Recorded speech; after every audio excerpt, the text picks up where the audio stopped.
আপনাদের আজকে দেখানো হবে মাইক্রোসফট এক্সেল 2019-এর দ্বিতীয় পার্টের ক্লাস এবং আমরা আজকে দেখব ডেটা এন্ট্রি কীভাবে করা যায় এবং ডেটা এন্ট্রি করার জন্য আমাদের মাইক্রোসফট এক্সেল সম্পর্কে একটু আলোচনা করে নেওয়া দরকার।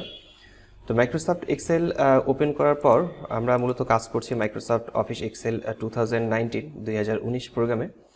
তো প্রত্যেকটা জায়গায় যেমন এই জায়গাগুলোকে সেল বলে, আমরা যেখানে ক্লিক করব সেটাকে মূলত সেল বলা হয় এবং আমরা সেলগুলো থেকে একটা সেল থেকে আরেকটা সেলে যাওয়ার জন্য আমরা কিবোর্ড থেকে রাইট অ্যারো কি প্রেস করে একটা সেল থেকে আরেকটা সেলে যেতে পারি, সেটা ডান দিকে যাওয়া যাবে।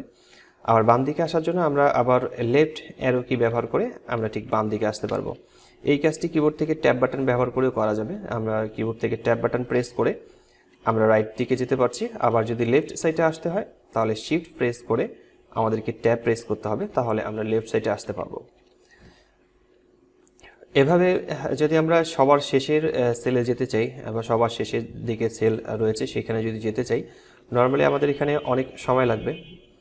আমরা যদি একবার করে এভাবে চাপ দিই সেই ক্ষেত্রে দেখা যাচ্ছে যে এ থেকে জেড, এখানে উপরের দিকে এ থেকে জেড পর্যন্ত অলরেডি শেষ হয়েছে। আবার এখান থেকে এসেছে A double A B A C, এভাবে আসছে। ঠিক এভাবে আমরা যতক্ষণ পর্যন্ত যেতে থাকবো, মেবি এখানে 16,000-এর মতো সেল রয়েছে, এইদিকে আমরা যেতে পারবো। তো কিবোর্ড থেকে কন্ট্রোল প্রেস করে ধরে আমরা যদি রাইট অ্যারো কি প্রেস করি তাহলে সবার শেষের সেলে আমরা যেতে পারবো। আবার কিবোর্ড থেকে কন্ট্রোল প্রেস করে ধরে লেফট অ্যারো কি কিবোর্ড থেকে প্রেস করলে আবার শুরুর দিকেই আমরা চলে আসব। ডাউন অ্যারো কি প্রেস করে আমরা সাধারণত নিচের দিকে নামতে পারবো। আবার উপরের দিকে ওঠার জন্য আমরা মূলত রাইট আপ অ্যারো কি ব্যবহার করব। আপ অ্যারো কি ব্যবহার করে উপরের দিকে উঠতে পারবো। সবার শেষের সেলে যাওয়ার জন্য আমরা নিচের দিকে ডাউন দিকে যদি সবার শেষের দিকে যেতে চাই তাহলে কিবোর্ড থেকে কন্ট্রোল প্রেস করে ধরে ডাউন অ্যারো কি প্রেস করতে হবে, তাহলে সবার শেষের সেলটাতে আমরা পৌঁছাবো।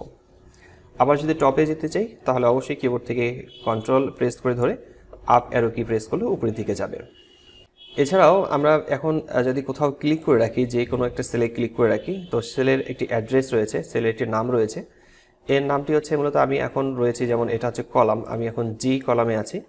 তো এই জি কলামে আমরা প্রথমে এখানে ক্লিক করে রেখেছি আমি, এবং আমি দেখতে পাচ্ছি জি কলামে আমি এখানে চলে আসছি 8-এ।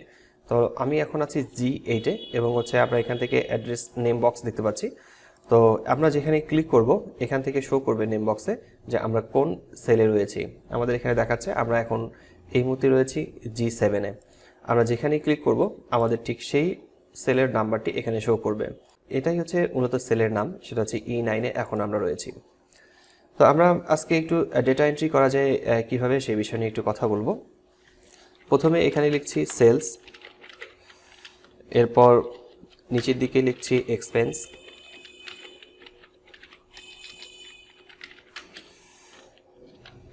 এরপর লিখছি প্রফিট,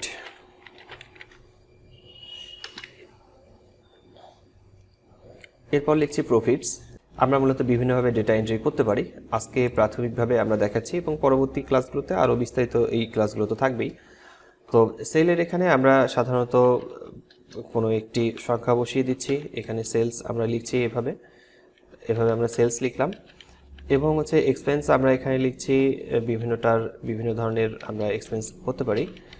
তো প্রফিট নিয়ে এখন আসছি না, প্রফিট নিয়ে আমরা পরে কথা বলবো। উপরের এই সেলগুলোতে আমরা মূলত মাস লিখতে যাচ্ছিলাম, মাস বসাবো। সেই ক্ষেত্রে আমরা এখানে ক্লিক করব, ক্লিক করার পর আমি এখানে লিখছি জানুয়ারি লেখার পর আমি যদি এটাকে ধরে ড্র্যাগ করে নিই, এটাকে ফ্রি হ্যান্ডেল বলে। আমরা যদি এখানে ধরে কার্সারটিকে রেখে মাউস পয়েন্টারটিকে এখানে রেখে যদি আমরা ড্র্যাগ করে নিই তাহলে পরবর্তী মাসগুলো অটোমেটিক্যালি আসবে। যেমন আমি ফাঁকা জায়গায় কোনো একটি সেলে ক্লিক করে এখানে অ্যাডজাস্ট করে নিলাম। এখন যদি আমি এখানে বাম বাটন প্রেস করে ধরে যদি আমি ডান দিকে চলে আসি, ঠিক দেখা যাচ্ছে জানুয়ারি পরে ফেব্রুয়ারি আসছে এবং মার্চ, এপ্রিল, এভাবে আমরা যতগুলো পর্যন্ত নিয়ে যাব ঠিক ততগুলো মাস এখানে অটোমেটিক্যালি আসবে।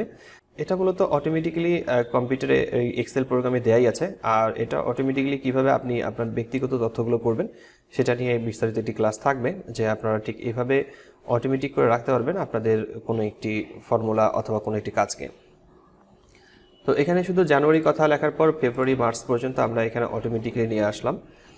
এরপরে আমরা যদি এখানে সংক্ষেপে লিখি, যেমন আমরা জানুয়ারি লিখবো অথবা ফেব্রুয়ারি মার্চ, এগুলো আমরা যদি সংক্ষেপে লিখতে চাই, যেমন আমি লিখলাম APR, আমরা এপ্রিল লিখতে যাচ্ছিলাম।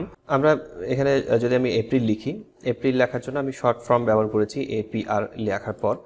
এখন যদি আমি এটাকে ড্রাগ করে ডান দিকে নিয়ে আসি তাহলে দেখা যাচ্ছে এপ্রিলের মে, তারপর হচ্ছে জুন, জুলাই, এভাবে আসছে।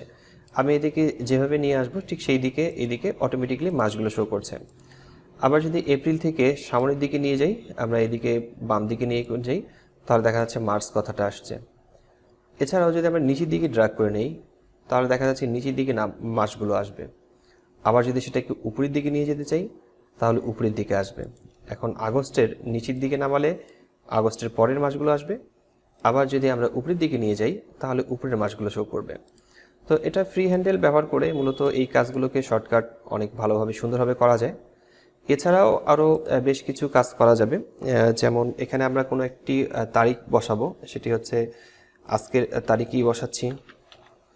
আমরা কোনো একটি তারিখ বসানোর পর এখন যদি আমরা নিচের দিকে এটাকে ড্রাগ করে নিই তাহলে নিচের দিকে তারিখগুলো অটোমেটিক্যালি নিচের দিকে শো করবে। আবার যদি আমরা কোনো একটা তারিখকে লেখার পর আমরা ডান দিকে সরে যাই, অর্থাৎ ডান দিকে নিয়ে আসি, তাহলে ডান দিকে তারিখগুলো দেখাবে। তো এখানে তারিখগুলো না দেখানোর কারণ হচ্ছে যে মূলত এখানকার এই কলামগুলো অনেক ছোট, এই তারিখের যে কলামগুলো ছোট হয়ে গেছে। তো এই কাজটিকে ঠিক করে নেওয়ার জন্য আমরা ফরম্যাটে ক্লিক করব। ফরম্যাটে ক্লিক করার পর এখান থেকে অটো ফিট কলাম ওয়াইড এখানে ক্লিক করলে তারিখগুলো ঠিকঠাকভাবে দেখাবে। আবার যদি এই তারিখগুলোকে ড্রাগ করে নিচের দিকে নামিয়ে নেই তাহলে আবার নিচের দিকে তারিখগুলো ঠিকঠাকভাবে শো করবে। শুধু এখানে মাস এবং তারিখের ক্ষেত্রে নয়, এছাড়াও যদি কেউ আমরা এখানে নর্মালি লিখি সানডে, আমরা এখানে শুধু সান কথা লিখে নিই। এই সানডে আমরা ডে কথা লিখলাম না, আমরা ড্রাগ করে যদি নিচের দিকে নর্মালি ড্রাগ করে নিই তাহলে নিচের দিকে দেখতে পারবো যে অটোমেটিকলি এই লেখাগুলো শো করছে। ডেটা এন্ট্রি করার সময় সাধারণত এই কাজগুলো খুবই গুরুত্বপূর্ণ ভূমিকা পালন করবে। আর এই পুরো শিটটাকে যদি আমরা সেভ করে রাখতে চাই তাহলে আমাদেরকে ফাইলে ক্লিক করতে হবে। ফাইলে ক্লিক করার পর আমরা সেভ লেখাতে ক্লিক করব। আর আমরা এই সেভ লেখাতে ক্লিক করলে দেখা যাচ্ছে যে এই সেভ অ্যাজ লেখাটাতে আমাদেরকে অটোমেটিকলি নিয়ে যাচ্ছে। আমরা এখান থেকে ব্রাউজ ক্লিক করব। ব্রাউজ ক্লিক করার পর আমাদেরকে এই ফাইলটি সেভ করার একটি লোকেশন ঠিক করে দিতে হবে। আর এই লোকেশনটি আমরা ঠিক করতে পারি ডেস্কটপে অথবা কম্পিউটারের যে কোনো একটি ড্রাইভে।